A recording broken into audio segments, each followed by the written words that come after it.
set up why we do green bench conversations. And it's hard to see with the lights on this one. The green bench is really symbolic of St. Pete in so many ways. Good ways, bad ways, all kinds of ways. But it's a symbol. And I just thought it was important that we embrace the symbol for the good things, and along the way we'll talk about the things that it also represented. But in this picture, this is in 1958. It's one of the last pictures of the green benches. We started to clear them out soon in the 60s, in 64. There are people really talking. And that's what this is all about. There really are. There's a couple gentlemen in business suits deep into a conversation about something. There's a couple of women watching them.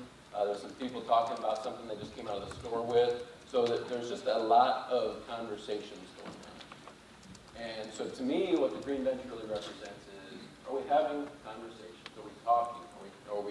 Or when we get the chance, do we sit down, grab our iPhone or iPad and begin to do this? And that's not healthy. I don't think that's how you build community. I really don't think that's how we're going to move ourselves farther along if we don't have the conversations.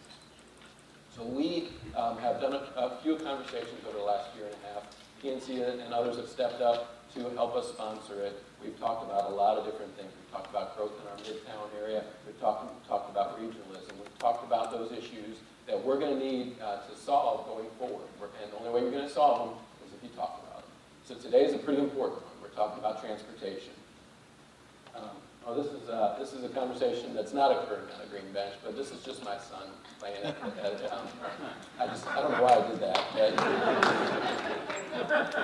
He looked like he was sitting on a green bench and he wasn't having a conversation, but I also wanted that was my ode to Free Fall Theater to let you know that the arts are everywhere. So shameless plug, and you're going to find a few of those. But when we at the Chamber talk about transportation, and when we get with our mayors from around the region and talk about transportation, it's not just about Greenlight. It's not just about buses and rail and public transportation. We're talking about the entire way. You've heard Marcus say every option is important to our community. We want to have the most robust opportunity to have everything. Why wouldn't we in our community want to have the best of everything? We came here for a reason. It's to get the best of everything. In this picture, you see Jeff Grandison, and Governor Rick Scott celebrating over $300 million worth of resources come into our community to do a project that, quite frankly, the Chamber's been working on for 20 years. It takes that long to build roads, and it's a very expensive process, but we're very excited about it. So when we at the Chamber talk about it, we want to make sure, and when we talk today, we're talking about a complete solution. Because public transportation is not the only solution. You have to have a mix of that. So let's make sure that when we talk about conversations about transportation, we include the roads that we build, the planes that we fly. If it wasn't for the Tampa Chamber and the St. Pete Chamber taking the lead, we wouldn't have commercial aviation. 100 years ago, we celebrated that. Our chamber invested to create commercial aviation. Tony Janis would not have taken off if it wasn't for the chambers talking about what it's going to mean. And it was the Tampa Chamber and the St. Pete Chamber said, let's connect our communities together. And that's 100 years ago. This year, we celebrate that mark.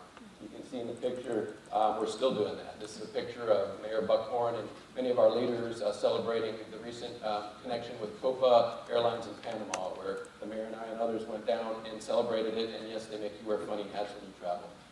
And so that's one of the downsides, but we're not going to say that. But, so this is about connecting people via the roads, via our public transportation, every means possible, including our air. The interesting part to me about transportation, when we talk about public transportation, is St. Pete has had a love affair with public transportation. We've got over 136 years in it. So this is a picture of the first commercial development around rail. This is the Detroit Hotel in the background, waiting for the Orange Belt Railroad to come in. 200 people were in St. Pete. When the first railroad came to town, there was one passenger on it, a shoe salesperson from Savannah. So, and that was what St. Pete was hoping to do. They were actually, Mr. Diston was trying to get the stop to be in what's now known as Gulfport. And was giving away a lot of acreage, and St. Pete said, no, we know the power of transportation. We know how important it is to get people to our community. We know that the development that can occur from that. And I just think it's ironic that 130 some years later, we're trying to get back to what we had. And we had it robust. There's a flyer that actually people started to market about the Orange Belt Railroad and how important it really was. This is just a little advertisement that talks about it. And it was, if you can read close to that, what it talks about is the pride of St. Petersburg to have a railroad, have people be able to come to your community easily, have tourists come here to buy our goods and services, to have residents make the trip back and forth easily. It was a point of pride for our community for over 100 years. Interesting to me, this is a map of the railroad system in 1915. And Brad, I don't know if that looks familiar, but that's kind of what you're looking to try to build again for us, is we've had connections from St. Pete through Pinellas Park to Clearwater and then over to Tampa. We've had two rail systems serving Pinellas County and Hillsborough County at the time, and they function well together. So again, this is not new to Pinellas and Hillsborough County. It's just something we may have lost the art of understanding. We, in St. Pete, actually ran the municipal railways for 30 years. It was one of the most profitable rail systems in the country at the time. It was very efficient. For those of you who don't realize, our electric streetcar system served our neighborhoods, served all the way to Gulfport, all the way up 16th Street to the neighborhoods up on 16th Street. It was the way that people got around our community. We used to do this. We did it in a really robust way, and people were proud of that. And that's what we're trying to say right now is, isn't it time that we have that option again? Isn't it time we have that option again? And you can see all the different places that we serve. So it wasn't just in our downtown. It was throughout our community that we were serving, neighborhoods that were just trying to get started in order to get those people to build in those areas and work downtown and needed some kind of transportation. I think that's what we're still doing today. Now you guys are saying, okay, well, you got four guys. You were saying, Chris, you have four people on the bench, and there's no conversation going on. So that was my setup, just to let you know that our chamber, led by Marcus, and our board members that are here, our transportation council, led by Jim Dixon and Ben Diamond, who are here, spend a lot of time on this conversation. We have spent, in the last 2.5 years, every month we come together, and we look at every side of this thing. So when we get behind something, it's not that we're just going with the wind, that we just think it's a good idea. We've had a lot of debate, a lot of heartfelt understanding of this. And what we've identified from it is there's a lot of leaders involved in this. There's business leaders, and most importantly, government leaders. And today we have four of the outstanding leaders of our community who have an idea of what it means to their community if Greenlight passes, and that's what we're going to talk about tonight. All right? So that's the setup for this. And we're going to go till probably about 7 o'clock.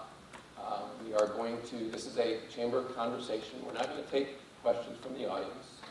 We have got them covered with enough things. If you have any questions for anybody after that, we'll have a few minutes after for some networking where we can ask any questions as well. We ask for some respect, allowing our elected officials to speak their piece and honor their ideas and perceptions as well. All right, so that's where we're going. I guess I'll start, it's called job security. I'll start with my hometown mayor. Eric Kreisman, first of all, before we even get into transportation, you're the new guy on the bench. You're the last one that was elected. Just give everybody here, most of these people are your constituents, how's it going? You've got big issues, police chief, peer, baseball, EMS. You've certainly dove in full head of steam. How's it going for you? Well, thank you, Chris, and good evening, everyone. Welcome to West St. Petersburg, which is the area where I have lived for my entire life, actually, in this community. It's an exciting time here in St. Pete, and I'm just really honored to have been given this opportunity to lead this community forward. And we do have some really big issues that we're facing, and to me, that's what's really exciting about this job. This afternoon, as I understand it, in a unanimous vote, the Pinellas County Commission approved the EMS deal. So an issue that had been on the table for a long time, a number of years, and has been very contentious, has now reached an agreement between the city of St. Pete and Pinellas County. And that's part of what I'm hoping to do in my term, hopefully my 8 years as mayor, is really to build these relationships up with our neighboring governments, with Pinellas County, with Clearwater, Indian Rock Beach, my friend across the bay in Tampa. I think we have real opportunities to work together as a county, but also as a region, to lead our area forward in areas of economic development and job creation. And that is one of the things that my administration is really focused on, is taking those steps that we need to try and make our community a more attractive community for businesses, which is one of the reasons that we created the Small Business Liaison. Jessica Eilerman, who does a fantastic job, used to be with the Chamber. I'm so thrilled to have her with me now, reaching out into the community because we recognize the importance of small business in addition to big business, and we don't want to just roll out the red carpet for big business and the red tape for small business. We want both to be treated with respect and recognizing the impact that they have on the community. But this is a great job.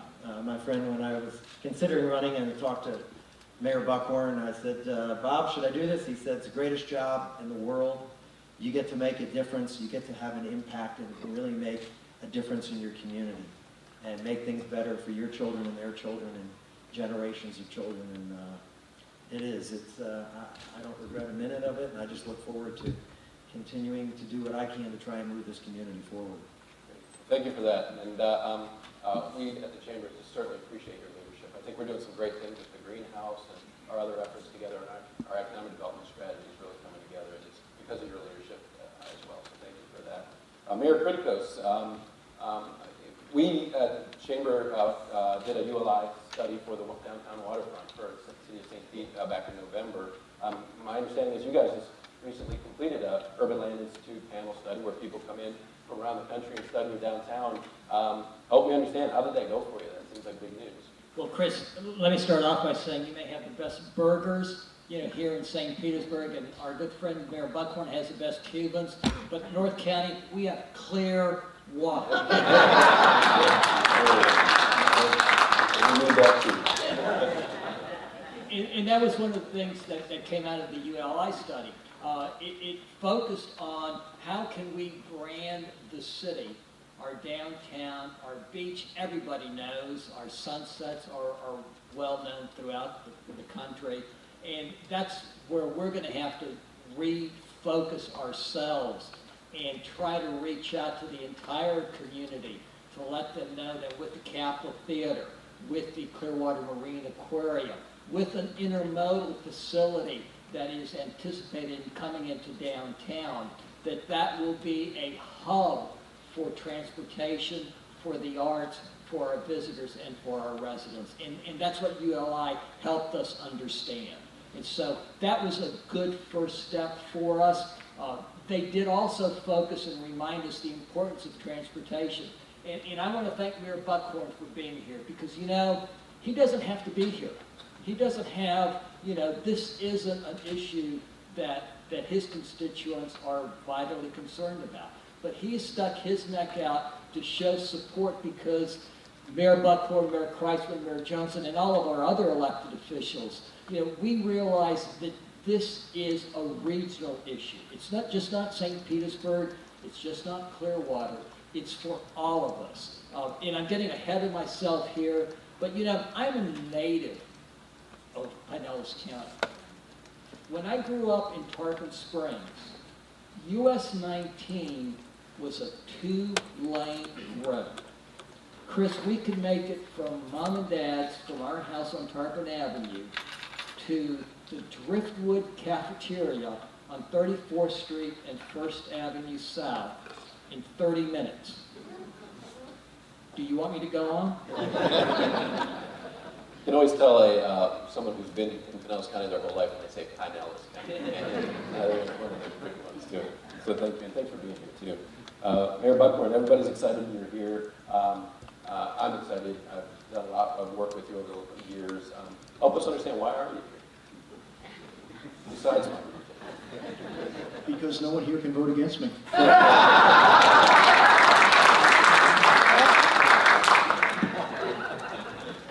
Chris, I'm here for a lot of reasons, and first and foremost is a 20-year friendship with a couple of the mayors that are up here on this table, this bench. Mayor Kredikos and I go back to the days of when MacDill Air Force Base was being threatened with closure. And he was the top staffer for Representative Young at the time. Mayor Kreisman and I have been great personal friends since the early 90s. And I couldn't be more excited that the three of us have come together at this point in our careers representing the cities that we do. I don't know Mayor Johnson very well, but you know that's only a matter of time. I'm here for a simple reason, and you're right. I don't have any skin in this game directly, but this Bay Area has reached a critical point in its evolution, and I, certainly as the mayor of Tampa, is absolutely committed to the fact that these bridges are not barriers. They're conduits to cooperation. That Hillsborough and Pinellas are not competing with each other, they're complementing each other. That we're going to succeed together as a region, or we're going to fail alone, because as you know, Chris, we are competing out there as a region. In the days of us fighting about who's a Democrat, who's a Republican, who's Pinellas, who's Hillsborough, who's Tampa, who's St. Pete, who's on one side of Howard Franklin, who's on the other, are over. Absolutely, unequivocally over. And as the mayor of Tampa, I choose not to let anybody demonize us or divide us based on where we live. Because ultimately we have to help each other. And we're competing with other regions around the globe, places like Charlotte and Austin, Texas, and Raleigh, Durham. And we're competing for intellectual capital. We're competing for those bright young people who can choose to live anywhere in the world that they want to live. And if we're going to compete as a region and we're going to succeed as a region, we're going to have to do this together. And so what happens in Pinellas County affects the people that I represent. What happens in Pinellas County on this referendum affects Hillsborough's ability in 2016 to potentially go to a ballot with a referendum as well. Our ability to connect downtown St. Petersburg to the beaches to Tampa International Airport, downtown St. Pete to TIA, TIA to West Shore to downtown Tampa, and hopefully eventually, if all aboard Florida comes down from Orlando into downtown Tampa, that connection will be solidified, and we will be a better place because of it. So you're not going to hear me, in the time that I've been granted to be the mayor, ever do anything that's not going to elevate the region. We're not going to divide this place. We're not fighting with each other anymore. We are going to join hands as communities, and we're going to move forward. But in order for us to do that, we have to have a robust transportation network. We are far less competitive without one. When we go out and compete for job relocations, when we can go out and compete for that intellectual capital, these millennials, let me tell you something. They want to live in the urban core, they don't want to have a car, and they want to have access to mass transportation. Now, it's not just rail, it's bus rapid transit, it's every modality that you can possibly imagine has to be in the mix. But it's important that we realize that we can't look at each other as Mars and Venus. We've got to be connected, because I can tell you our futures are connected.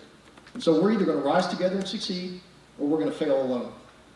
Because we are competing out there, and we are far less competitive without a robust transportation network.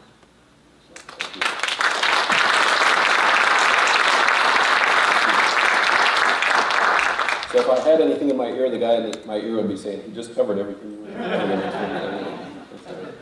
well done, thank you. Mayor Johnson, you've been around these conversations for a while. We were together at the Tampa Bay Partnership when we were doing reality check maybe 15 years ago about just how do we get our region to work together. And we were using ribbons to talk about rail back then. And you represent the beach, probably one of the most important assets we have in this community to the outside world. It brings in a lot of our resources. The question was, can you have a bad day at the beach? But I'm not going to ask that one.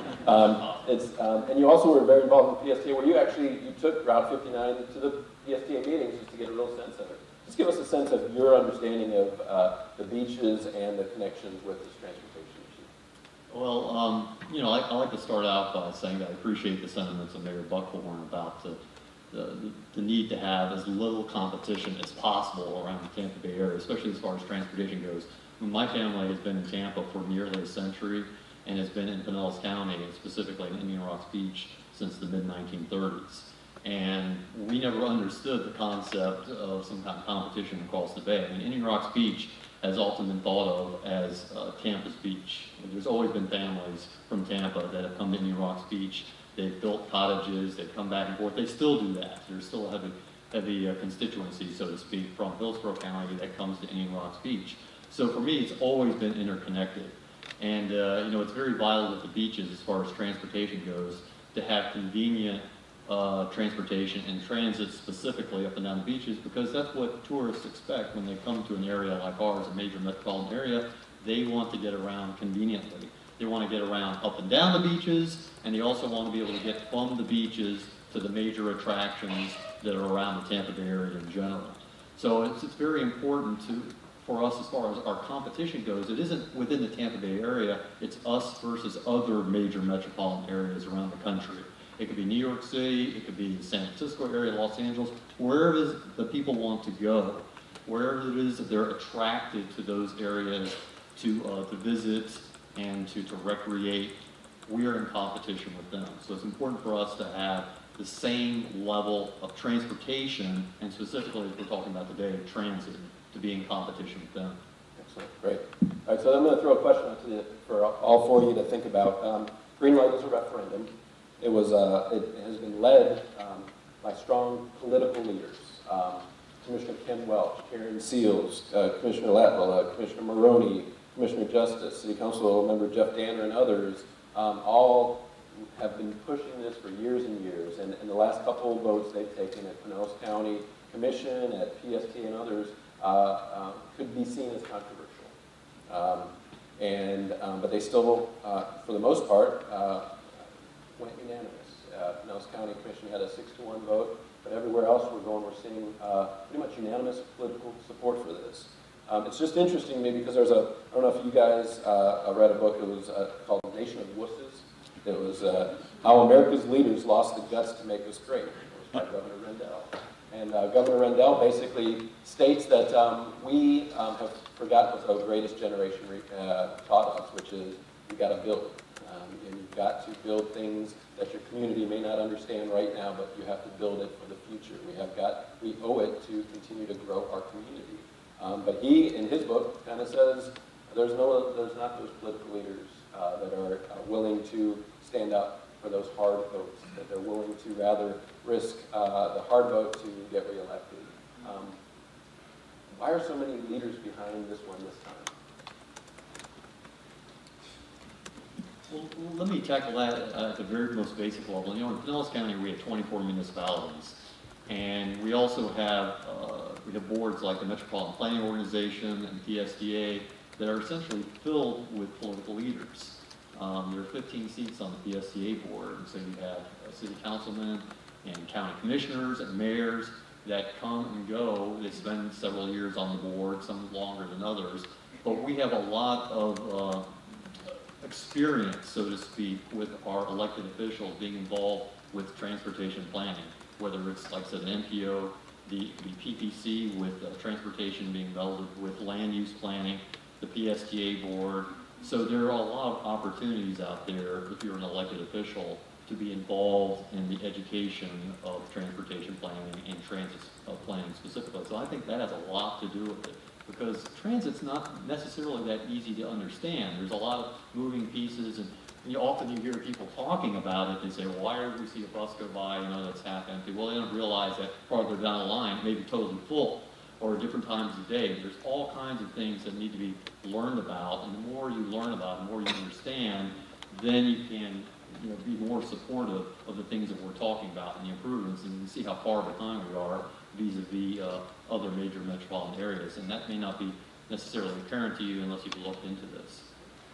Anyone else? Is anyone surprised that we've had such unanimous support? In 2010 in Hillsborough, we didn't have as much unanimous support. There were potholes everywhere you would look.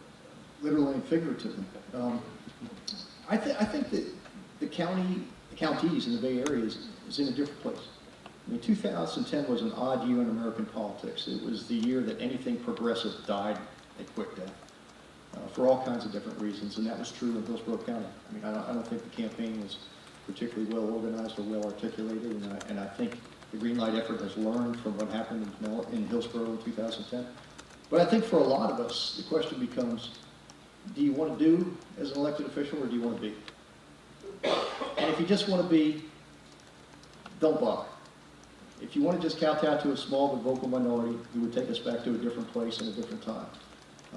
That's not the kind of leadership that we need. And I think what has happened in Pinellas, and I think you're seeing it in Hillsborough as well, is that folks have recognized that we can't build our way out of this problem. We can't build enough roads to fix the demand.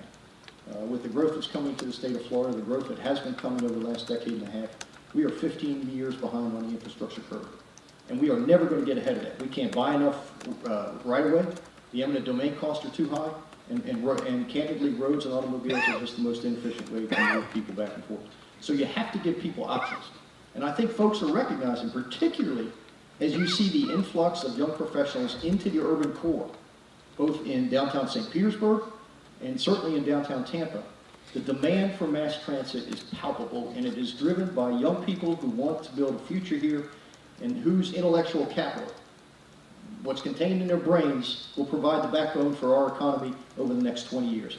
That is our future. That is who everyone here on this bench will pass that torch of leadership to someday, Chris. And they want an environment that's sustainable. They want a downtown that is urban and walkable and pedestrian friendly. They want to be able to move from the job centers to their communities where they live, work, and play. They want to do it without a car, and they want mobility options.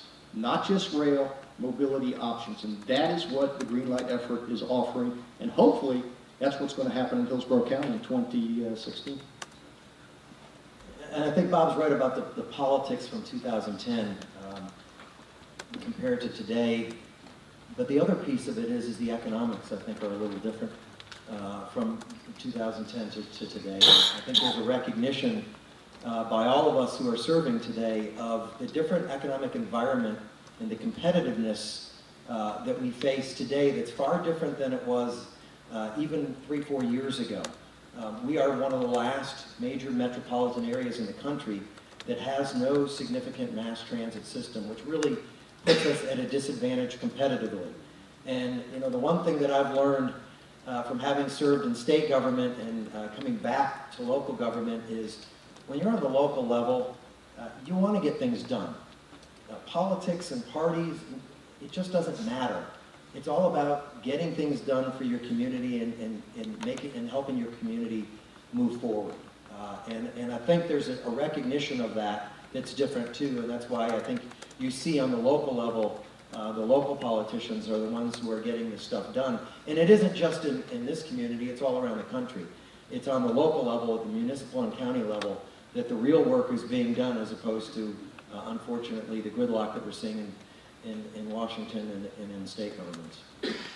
In recent research we was conducted, I think the number was 58% of the folks we polled said Pinellas County is headed in the right direction. So an overall positive feeling about just the community itself. How important is that when you go to a referendum like this? Chris, let me go back to your other question though first. Who of you would vote for a candidate who would come up and say, I'm going to increase your taxes? Yeah, it just doesn't happen. Yeah, well, there's always a couple, right? but for the most part, that's not the case. We learn, your elected officials learn just like you do. I think all of us learned from the experience in Hillsborough County when they voted down the transit tax for Hillsborough County. Think about us here in Pinellas. How many times have we talked about the Bayside Bridge before it was built? How many times have we talked about a monorail down US 19? 40 years ago, we were having a conversation about putting a monorail down US 19. People said no. So we're building expressways. And what happens? No sooner than you build the road and it's open, it's overcrowded. Listen to what Mayor Johnson said. Of all of us, he is probably the foremost expert in Pinellas County on public transportation through his work at PSTA. It is important for us to realize that we can't just continue to build roads, like Mayor Buckhorn said, like Mayor Kreisman said. We need to have these alternatives because you and I are getting older, but the people who are coming in behind us, they look to walking to work. They look to riding a bicycle or using public transportation. And that's what we're trying to do, is figure out the right way to do this so that the entire county will benefit initially and then the region. Because it can't just be Pinellas County that has a system and not Hillsborough. And then we're gonna have to figure out, and that's the $100 billion question, on how to get them across the bank. And when he says 100 billion, don't quote that number. That's, so I was asking about the overall sentiment of our community right now. It seems like people are feeling more positive about the environment. Do you get that sense in your communities, or are your elected voters coming to you and saying that things are going better than they were, or do you feel like we're coming out of this great recession into a new era for our community, for our region? I'm going to quote Alicia Keys. Tampa's on fire. I can see who doesn't know who Alicia Keys is. All the young people know who Alicia Keys is. Chris, I think there's an excitement about the Bay Area that's palpable. I mean, I think there's a buzz about this community that hasn't existed in probably 15 years. I think there's a realization that we don't have to settle for mediocrity anymore, that we don't have to settle for second best, that we can compete with anybody around the globe for anything and be successful. I mean, just look at the RNC, just look at Bollywood, look at the good things that are happening in the Tampa Bay area, because we said once and for all, we're done settling for second fiddle. And as a region, this area has created more jobs than any place else in the state of Florida in the last year. And I anticipate over the next year, we're going to continue to maintain that position. So good things are happening. Young people are flocking back to the urban core. There's an excitement about what our future is. People are realizing that our better days are yet ahead of us, not behind us. And yeah, we just came through a recession that kicked the teeth out of us, but we're coming out of that darkness into a good place. And part of that means if we're going to keep heading down this path, if we're going to keep competing for jobs and for intellectual capital, that we have to have a city whose economy is robust, that celebrates our diversity as a strength, that has urban cores that are vibrant, that are alive, that are engaged, that are walkable, and we have to have transit. What happens here is going to affect what happens in Hillsborough. And so if we believe that we're all in this together, then you've got a heavy burden on your shoulders. I can't turn your water off. I won't close the bridge like someone else. But we need you to stand up and do the right thing on this referendum, because it's going to affect the economy of everything that we do in the Bay Area moving forward. Yeah, I do believe that there's an excitement that's going on right now, and you know, all you have to do, and I can only speak for St. Pete in particular, but I know my other mayors from Pinellas feel the same way about their communities. Just walk around Beach Drive, and I'm not just talking about on the weekends. I'm talking about any night of the week. But more exciting than that, walk on Central Avenue in the 600 block, or the 800 block, or the 1200 block, or even going down to the Deuces on 22nd Street, in the Warehouse Arts District. This city is alive in ways that we haven't been in a long time, and we're proud of ourselves in ways we haven't been in a long time. And to be recognized as one of the 50 communities or 52 communities around the world to come visit says a lot about who we are and where we've come from and where we're going. But it has to be sustainable, and that's you know, it's a buzzword that everybody's using, but it has meaning to it. We have to put processes in place so that what we're experiencing now continue. And those processes are infrastructure investments, and infrastructure investments include transportation. Because people aren't going to continue to come here and enjoy our downtown if they can't get around easily. People that are coming over to the Tampa Bay region from Europe, they have an expectation about trying to get around and get around easily. And they're aghast when they get here and they see that there is no vibrant mass transit available to them. You go to any other major city around the country, whether it's Boston or Washington, D.C., or Dallas or Houston, communities like that, Charlotte, you don't have to rent a car when you go there to visit, because there is public transportation, good public transportation, that will take you around. It's a lot of money that you're saving on rental car fees. Sorry for my friends in the rental car industry, but they can be invested instead of with a rental car company back in the community at restaurants and at shops for visitors that come. So if it's going to be sustainable, if the excitement that we're seeing all throughout the Tampa Bay region, in Tampa and St. Pete and Clearwater, Indian Rocks Beach, if it's going to be sustainable, we have to make investments in our infrastructure, and that includes public transportation. We're sort of jaded, I think, because we live here. We know that we enjoy living here. And sometimes we forget how other people view us when they land at TIA, one of the best airports in the world, and then come across the Courtney Campbell or the Howard Franklin and see the glistening water, and then come to our beaches or wherever, the Dali Museum.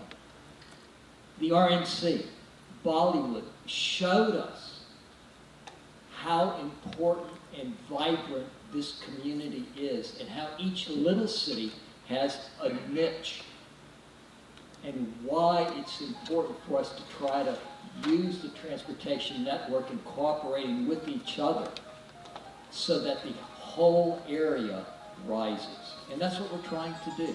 That's what this is really all about.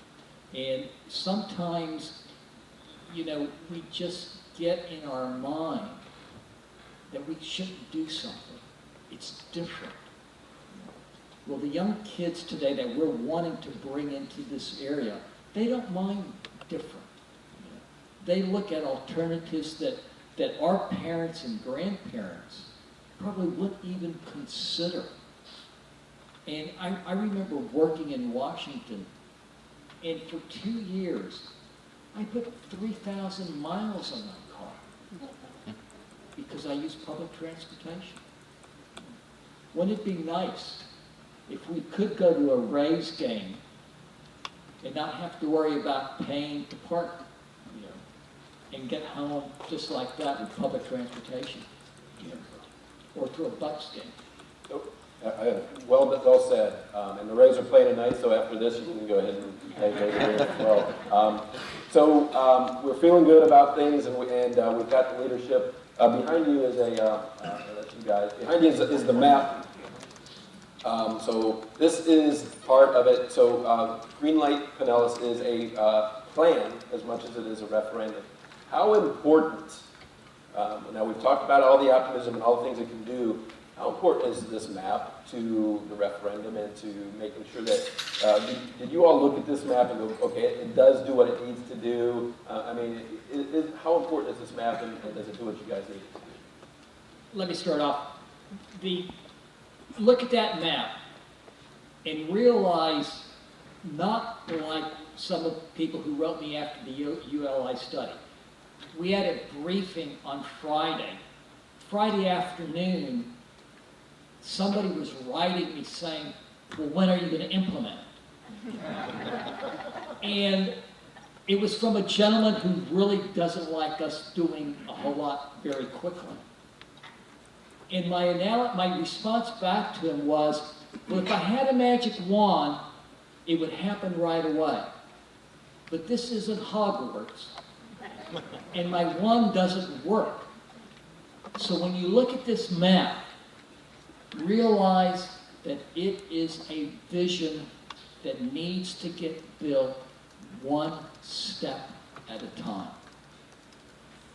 North County is going to benefit because of expanded bus service, and service that will be available to us not just until 6 o'clock at night. And I think that's the key that we're going to have to remember, that service is going to be expanded, it's going to be more available, and it is going to run to our beaches, and the Jolly Trolley and the PSTA trolley that runs up and down the beach will be able to get workers to the beach when they need to work and not go home at 6 o'clock in the afternoon. Mayor Johnson, from your perspective, does this map cover, are you guys proud of what that really represents? Yeah, this map represents years of work, hard work and study from PSDA and Metropolitan Planning Organization, folks from all over Pinellas County, a lot of public input. Basically, you know, you're talking about, we don't have an infinite amount of money that's going to come into play. So we had to say, what is the best transportation system, or the best transit system specifically, to be put together for a reasonable amount of money, revenue, a different revenue source, obviously, we're talking about now than what we've relied on previously. And how could it cover as much of the county as possible with links to Tampa and up to Pasco County and as efficiently as possible. So there is a lot of work that went into this, and it's important to have a detailed plan to show the voters because they want to know what they're getting, what their money is providing in their neighborhood, how it will benefit them, how can they get around. And obviously there's different modes, there's some routes that are more frequent than others. Some of them are closer to, for instance, the light rail line, others have trolleys, etc., and circulators. There's all different kinds of strategies that are going on here to try to cover the territory. So it's important to have this plan out there and for people to be able to study it and ask questions about it so that when they go to the ballot box, they're informed and there's not sort of a fog about exactly what's going on. And we feel like this plan is detailed enough that we'll have some confidence in our voters. And that might have been a problem over in Hillsborough County a few years ago. We hear a lot about that the voters weren't 100% certain that where these lines were, or were they definitely going to be put in place, how much it was going to cost, and things of that nature. And that was something that we learned from over there, and we put a lot of time and attention into. Excellent. And so this was designed by a community, you mentioned. I mean, there's a lot of people's fingerprints on the steering wheel of this, and 2.5 years of just pure Greenlight process, but years and years of process before that. So, and it was all conducted by PSTA. Brad Miller leads PSTA's here tonight. Brad, I want to ask you all from the mayor's perspective. When we do our research, I said 57%, 58% think Pinellas County is heading in the right direction. When we ask about PSTA, 58 to 59% of people say PSTA is doing a great job. That's pretty impressive. How important is it to you all as elected officials that you have the folks who are running the trains, running the buses, are doing that kind of job? What does that say about this referendum and this community, and how important is it for you all to maybe have that kind of support for the people who are running the system? Chris, I can tell you what happens when the public doesn't have the support of the local transit agency. And I'm not going to talk to that map because that's really not my bailiwick. But I can tell you that the depth of the preparation, the amount of the outreach, the level of discussions, whether you are for it or against it, everyone's had a chance to weigh in on this. The ability to determine what it's going to cost you and what the average household will end up paying. The ability to look at the different routes and determine the mix of the different forms of transportation is far superior to what took place in Hillsborough in 2010. In 2010 in Hillsborough, they couldn't tell you, like you said, Mayor Johnson, really what it was going to cost. They hadn't arrived on a decision about the routes. There was a lot of elected officials that were attempting to, we refer to it as love it to death. There wasn't the confidence in the local bus system, the HART system, that gave people faith that the money that they would be investing in this could be managed appropriately. I don't think any of that exists in Pinellas County. As an outsider looking in, I think you have great confidence in PSTA. I think it's got a proven record. I think the due diligence that you've done in preparation for this upcoming election is to be lauded, because I don't know how much more thorough a referendum could be prepared and presented to you, the voters, to make your decisions. Now, obviously not everyone's going to agree, and that's the democratic process, and we respect that. But you need to approach this with all the facts, and I think you've been given all the facts. The table has been set. You know what it's going to cost. You know what the reduction will be as a result of the trade-off on property taxes. You know where the route will be. But what you don't know and what you really need to consider is what the upside will be 10 or 15 years down the road. This is not a vote for us. This is a vote for our kids and a vote for our grandkids. And the future of the Bay Area is going to be determined by the outcome of this election. I can tell you that in no uncertain terms. But the preparation, I think, has been just superb. Thanks. So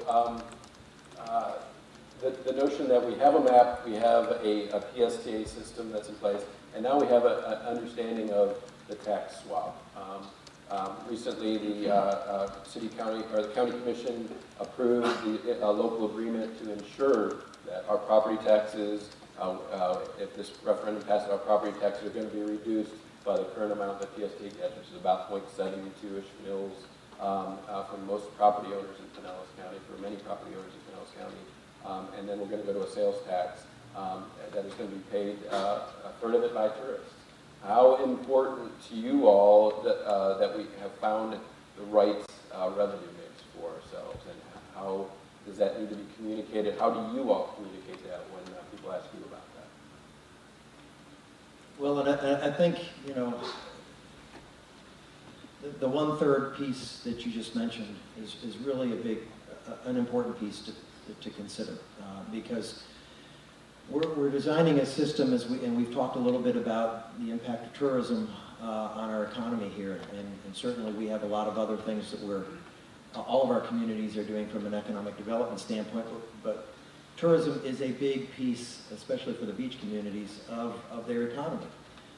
And to have designed a funding process that taps into those who will be using this transportation system, as opposed to having a transportation system that's funded solely by property owners, but yet is utilized by, you know, thousands and thousands of tourists, and the numbers keep going up, which is a really good thing, but that are utilizing that system. I think this is a fairer way of paying for this system. So, you know, there's been a lot of talk about all the thought that has gone into the design of the map and the routes and the process, and I think there was a lot of thought that went into trying to come up with how do we pay for this that is as fair as we can, and really taps into everybody potentially who might be utilizing this service at some point in time during their lifetime.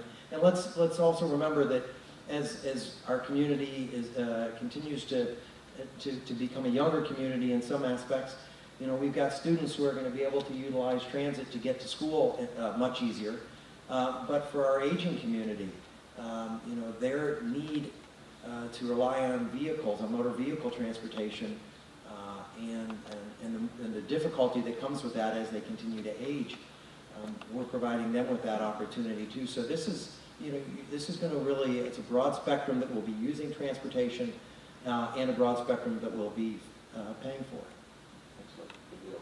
Just a note about that, the college-educated people we're doing some economic development work at the Chamber, and guys like Alex Ben and others, we're digging into some research there. In 25-mile radius, in the Tampa Bay area, this two-county area, there are more folks working on a college education than in the research triangle. That's how many people you're talking about that really do need the assistance to get to those, to get to that education, to get to the jobs we're looking for. So that's a piece of it.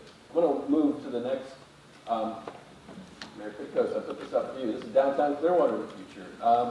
Part of what this whole process represented, and I had a chance to get to a couple of them, was some design charrettes.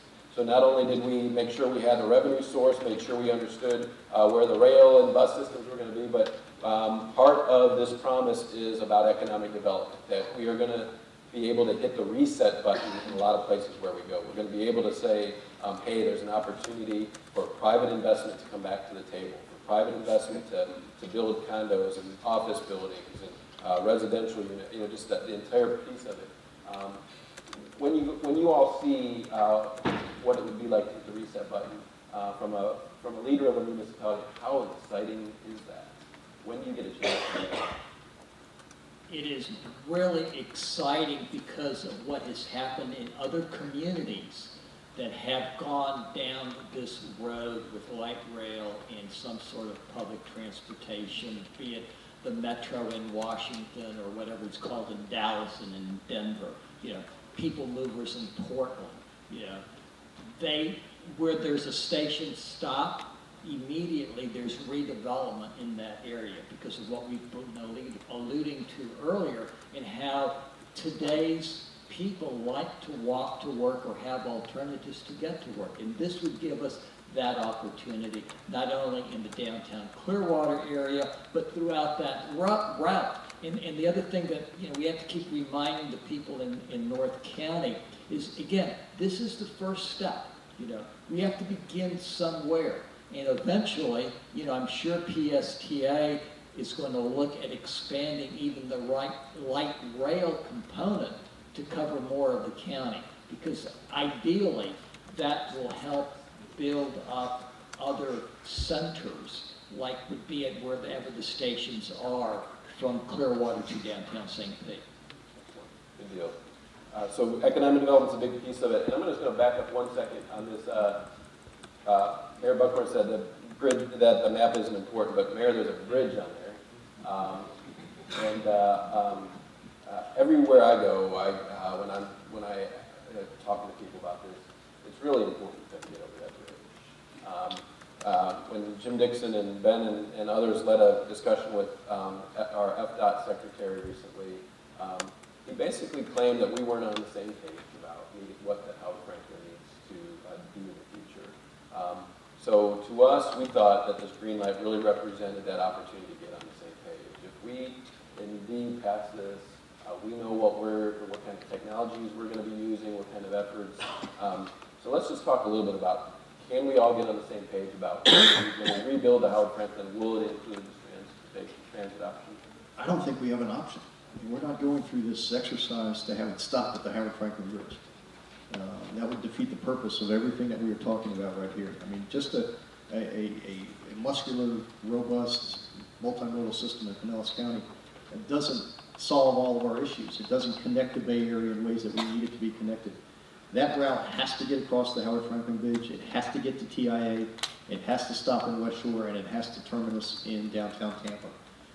Studies have shown that most of the folks crossing the Howard Franklin want to get to downtown Tampa from Pinellas County. And so the ability to move people from TIA to the beaches via mass transit is huge for Mayor Johnson and for his economy out there. As it exists right now, other than a cab or Uber or Lyft or you can see what side I'm on.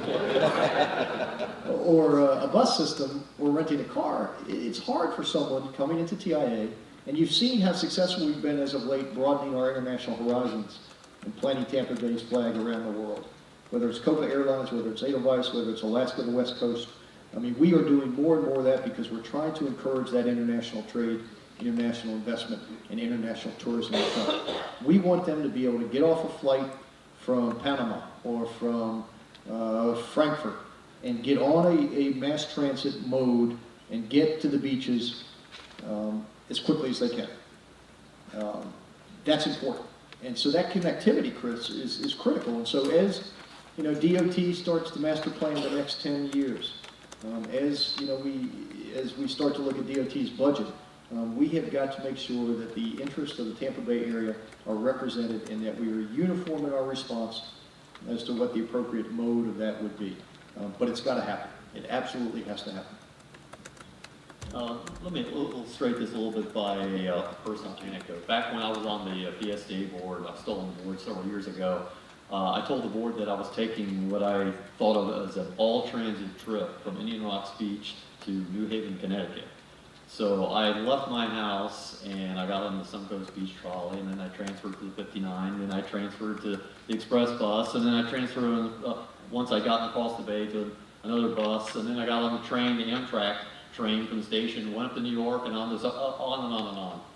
And I was able to do it because I was very familiar with the system. So I could look at the schedule and figure out the most efficient way to do it.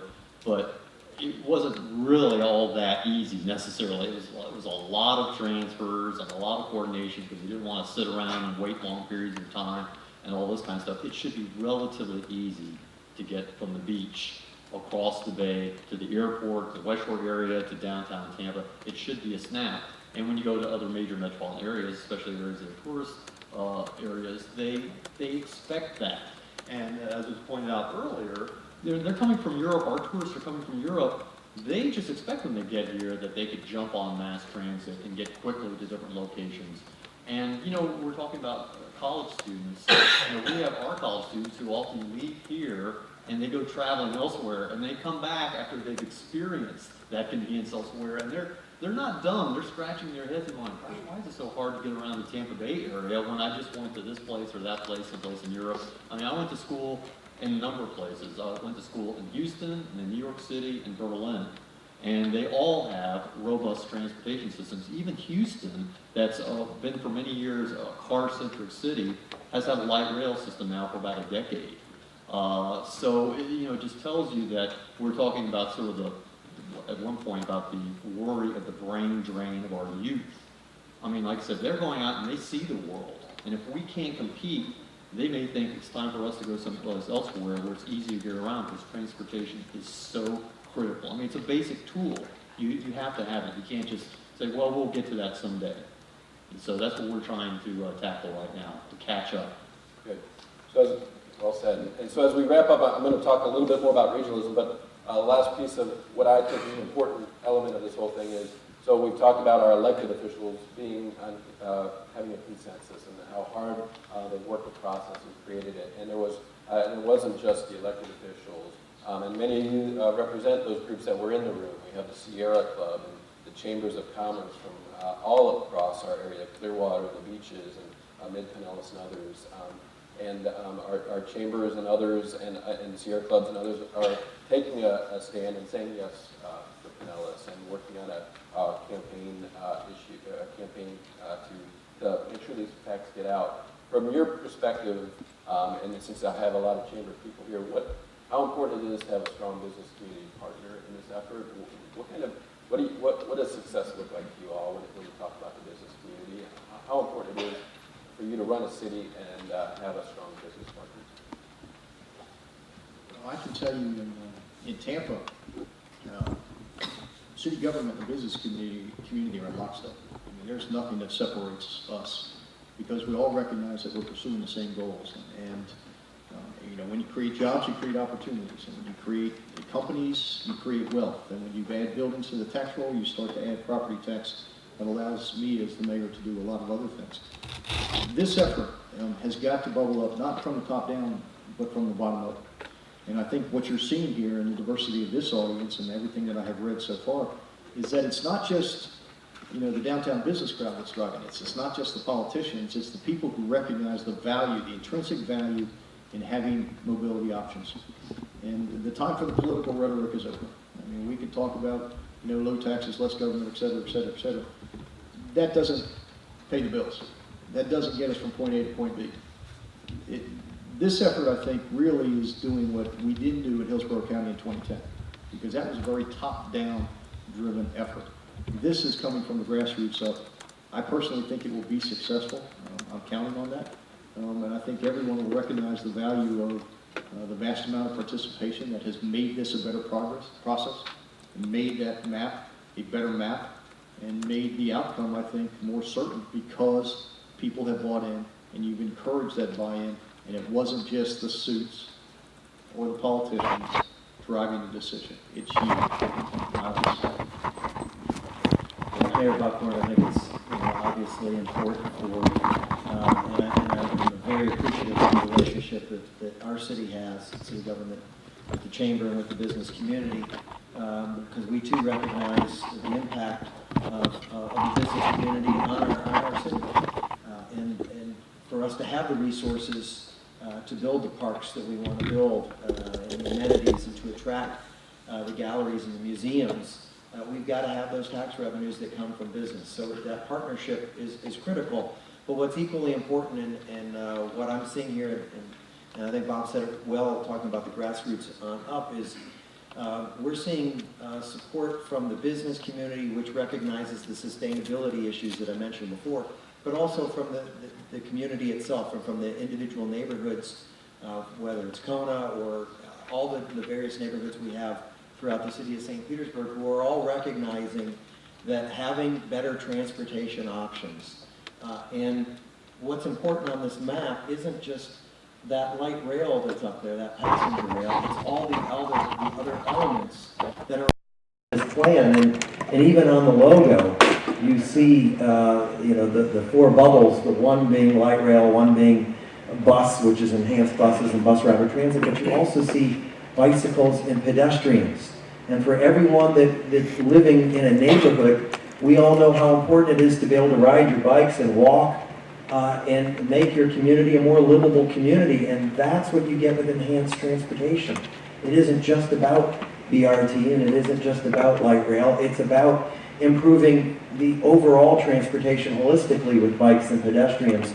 And so to have the business community be a part of it, to have the neighborhoods be a part of it, and the community as a whole, from the grassroots up, that's what's going to make it successful. It can't just be the politicians talking about how this is good for our community, we need to do this. In Clearwater and North County, we don't have any big companies. We have a lot of small businesses, and that's what's exciting about what has happened in North County through our chambers, I believe, is that they've reached out to the small businesses, and they have identified that, yes, this is probably the most important vote that we will have in Pinellas County in this generation, and we just can't let it slip through our hands.